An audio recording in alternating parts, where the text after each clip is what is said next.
សូមគោរពជំរាបសួរបងប្អូនទាំងអស់គ្នាជាទីគោរពស្រឡាញ់បងប្អូនអ្នកទស្សនាវីដេអូរបស់ខ្ញុំក៏សូមគោរពអរគុណទៅដល់បងប្អូនទាំងអស់គ្នាដែលតែងតែតាមដាននៅវីដេអូរបស់ខ្ញុំទាំងអស់គ្នាចា៎អញ្ចឹងបងប្អូនទាំងអស់គ្នាប៉ុស្តិ៍នេះគឺជាប៉ុស្តិ៍ច្បាប់ស្រូបទាញប៉ុស្តិ៍នេះគឺជាប៉ុស្តិ៍ជំនឿបុគ្គលចា៎អឺអីគេហៅថាប៉ុស្តិ៍ចា៎ហ្នឹងហើយ channel នេះគឺជា channel ច្បាប់ស្រូបទាញអញ្ចឹងបងប្អូនដែលអូសឃើញហើយបងប្អូនដែលអូសឃើញវីដេអូរបស់អ្នកដែលនិយាយពីច្បាប់ស្រូបទាញមានន័យថាដល់ពេលដល់វេលាដែលចក្រវាលរុញមកឲ្យជួបហើយចាអនុវត្តច្បាប់ស្រូបទាញគឺជាផ្លូវកាត់នៃជីវិតធ្វើឲ្យបានផលលឿនគោលដៅគោលបំណងដែលដាក់ហើយ5ឆ្នាំទៅមុខ10ឆ្នាំទៅមុខបានតែបងប្អូនមកសាកល្បងជាមួយនឹងច្បាប់ស្រូបទាញគឺច្បាប់ស្រូបទាញជាផ្លូវកាត់នៃជីវិតគឺវាបង្រួមពេលវេលាបង្រួមគោលដៅរបស់យើងឲ្យកាន់តែគៀកកាន់តែកាត់មកចិត្តយើងកាន់តែលឿនចា៎អញ្ចឹងបងប្អូនទាំងអស់គ្នាអើយការដាក់គោលដៅថ្ងៃនេះនិយាយពីដាក់គោលដៅទៀតណាចា៎ថ្ងៃនេះនិយាយពីដាក់គោលដៅទៀតដែរនៅក្នុងច្បាប់ស្រូបទាញយើងត្រូវមានគោលដៅកាលណាយើងដាក់គោលដៅគឺយើងដាក់គោលដៅដើម្បីលុយនិយាយខ្លីគឺគោលដៅរលុយគោលដៅស្រូបលុយគោលដៅទាញយកលុយ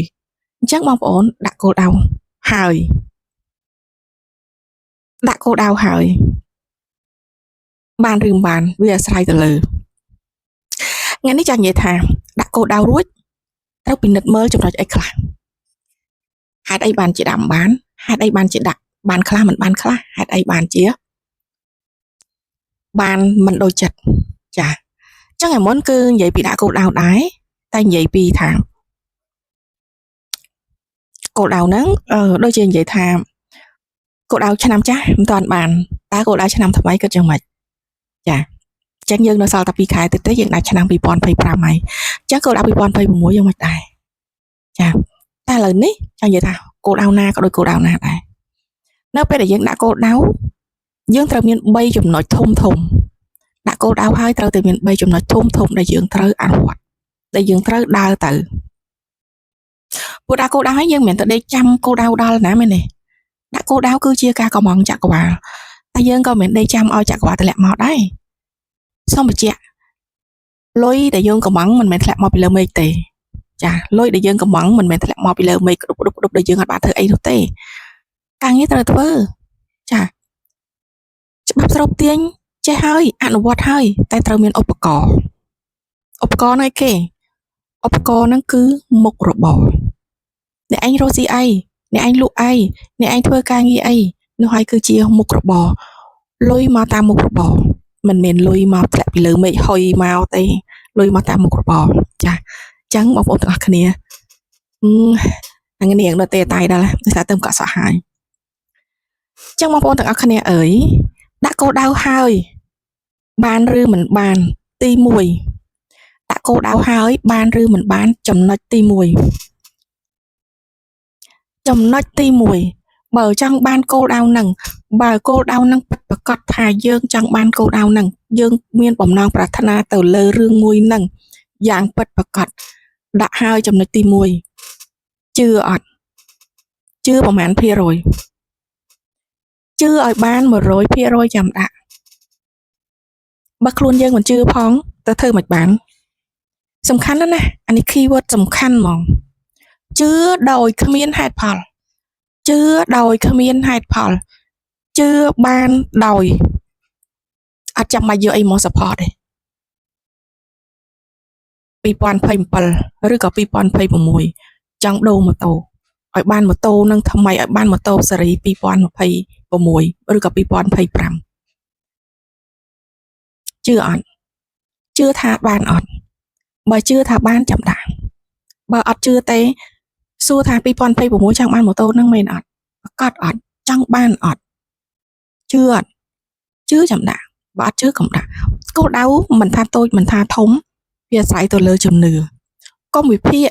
ថាចំណូលយើងប៉ុណ្ណឹងកុំវិភាគថាលុយមកពីណាកុំវិភាគថាបានអីយកមកទិញគោលដៅដាក់ហើយយើងដាក់ជាមួយចក្រវាលមែនទេយើងកុំភ្លេចយើងជាអ្នកច្បាប់ស្រូបទាញគោលដៅដាក់ជាមួយនឹងចក្រវាលអ្វីចក្រវាលជាអ្នកចាត់ចែងសំខាន់ជឿអត់100%អូយខ្ញុំជឿ99.99% ចាក់មួយទៀតនឹងទុកធ្វើអី100%ខ្ញុំជឿថាបាន2026ខ្ញុំជឿថាខ្ញុំអាចទិញម៉ូតូ06បានឬក៏025បានខ្ញុំជឿព្រោះអីចក្រវាលចាត់ចែងឲ្យខ្ញុំចក្រវាលជាខ្នងមកឯងចក្រវាលគឺជាដៃទី3របស់ខ្ញុំកំងអីក៏បានជឿឲ្យបានបើគោលដៅនឹងធំពេកលើសពីចិត្តរបស់យើងដែលថាធ្វើមិនក៏មិនអាចជឿបានប៉ុន្តែយើងចង់បានអានោះដូចគ្នាដាក់ចិត្តជឿឲ្យបានទៅតែបើនៅជឿមិនបានជឿបន្តិចមិនជឿបន្តិចជឿខ្លះមិនជឿខ្លះវានៅមានអាកូនចិត្តនៅមិនទៅមកពីណាអីអាហ្នឹងបដូរគោលដៅហ្នឹងទៅមិនបាច់ដាក់ទេគឺវាអត់បានទេចាអញ្ចឹងចំណុចទី1 keyword សំខាន់ជឿឲ្យបាន 100% ជឿឲ្យបាន 100% ចំណុចទី2តែឃើញដល់គោលដៅពេលណាមានក្តីសុខនឹកឃើញដល់គោលដៅពេលណាមានតែពាក្យថាអាចទៅរួចមានតែពាក្យថាមានក្តីសុខមានតែអារម្មណ៍មានក្តីសុខសម័យឃើញរូបភាពបានជិះម៉ូតូ025ណាដប់គ្នាទៅផ្សារដប់គ្នាទៅធ្វើការមានសេចក្តីសុខលាងម៉ូតូជូតម៉ូតូលើកម៉ូតូដាក់មកលើផ្ទះបងប្អូនទាំងអស់គ្នានេះគឺជាគន្លឹះសំខាន់នៅពេលដែលដាក់គោលដៅហើយទៅកំឡុងពេលដែលដើរទៅគឺត្រូវតែសម័យឃើញគោលដៅពេលណាមានសេចក្តីសុខណាមានម៉ូតូថ្មីជិះម៉ូតូពណ៌ព្រិញទុំលាងស្អាតយកមកដាក់លើផ្ទះរុញឡើងលើផ្ទះល្ងាចឡើងយប់ឡើងព្រលឹមឡើងរុញចុះវិញជិះទៅធ្វើការដឹកខ្ទាទៅធ្វើការបើសិនណាជាយើងត្រូវជិះម៉ូតូនឹងទៅធ្វើការសម័យឃើញហើយមានសេចក្តីសុខមានន័យថាម៉េចមានន័យថាគោលដៅហ្នឹងយើងបានហើយម៉ូតូហ្នឹងយើងបានយកមកជិះហើយអញ្ចឹងអត់ចាំបាច់ខ្វល់ខ្វាយថាបានឬមិនបានទេព្រោះយើងបានជិះហើយយើងបានយកមកជិះរួចហើយនៅក្នុងច្បាប់សរុបទាញគេថាពេលដែលយើងដាក់គោលដៅគឺយើងធ្វើការមโนសម័យយកគោលដៅហ្នឹងមកដាក់នៅក្នុងកណ្ដាប់ដៃយើងឲ្យហើយមានន័យថាយើងបានសម្រេចអស់ហើយនៅពេលដែលយើងដាក់គោលដៅហ្នឹងអញ្ចឹងនៅពេលដែលកំឡុងពេលដើរទៅនៅកំឡុងពេលដែលធ្វើសកម្មភាពជាប្រចាំថ្ងៃបើនឹកដល់គោលដៅពេលណាឲ្យមានសេចក្តីសុខឃើញរូបភាពចាចំណុចទី3គ្រប់យ៉ាងដែលធ្វើការងារដែលធ្វើប្រចាំថ្ងៃការងារមុខរបររបស់យើងដែលបាញ់ឈ្មោះទៅរកសន្សំលុយទៅដូរម៉ូតូ2026នោះត្រូវធ្វើយ៉ាងមានសេចក្តីសុខកុំតក់កុហលកុំព្រួយបារម្ភកុំខ្វល់ខ្វាយកុំបាច់ចង់ពេកអញត្រូវតែទៅរកលុយយកមកទុកទិញត្រូវតែខ្ចីអានេះត្រូវតែខ្ចីអានោះមិនបាច់ទេដល់ពេលដល់វេលាចក្រវាលនឹងចាត់ចែងមិនបាច់ទៅខ្ចីគេមិនបាច់ទៅមានគោលបំណងអញត្រូវខ្ចីប្អូនណែខ្ចីប្អូន200អញត្រូវអីគេសំប្រាក់ខែប្រហែល100បងប្អូនត្រូវទៅលក់មាសត្រូវទៅលក់អញ្ជៀនត្រូវទៅលក់ខ្សែក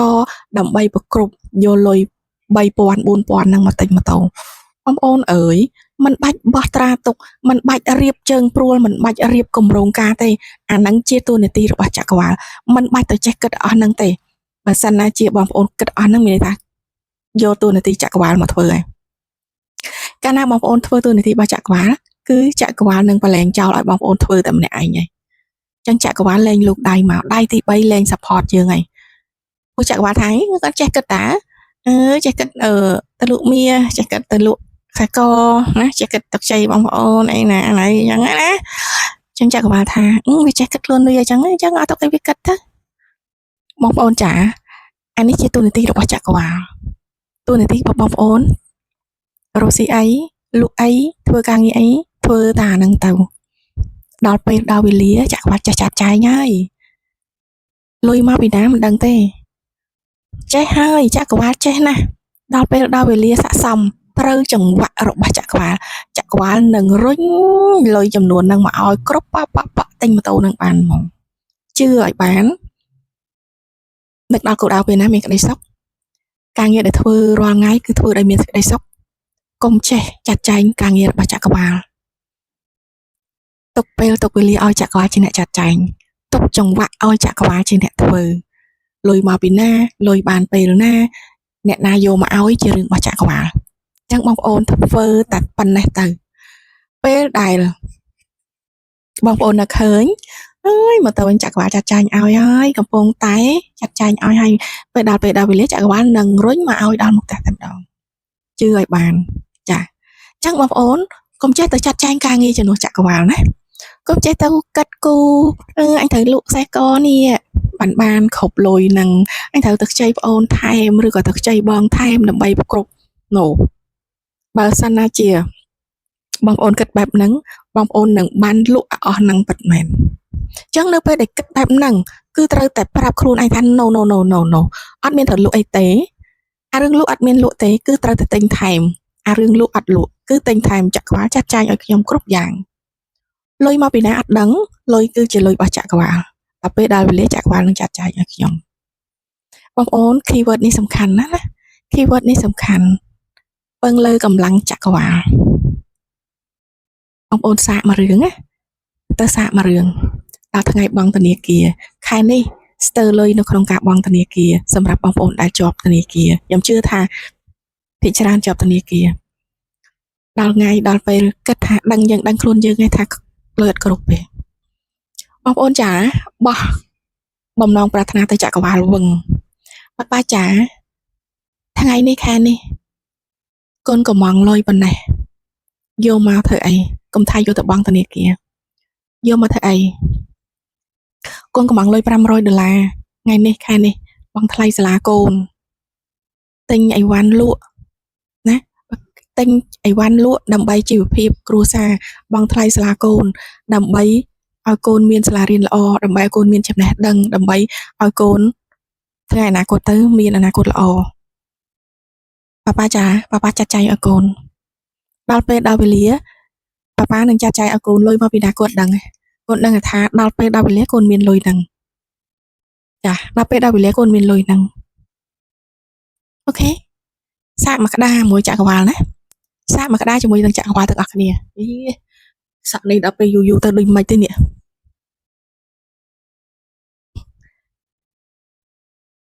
ចាអញ្ចឹងបងប្អូនទាំងអស់គ្នាសង្ឃឹមថា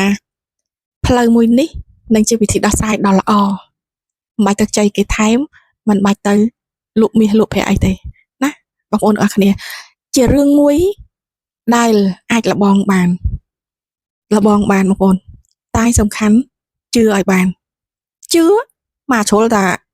អត់មានអីដែរជឿទៅមានអស់លុយណាជឿមកក្តារមើលមានអស់លុយណាអត់មានអស់លុយទេ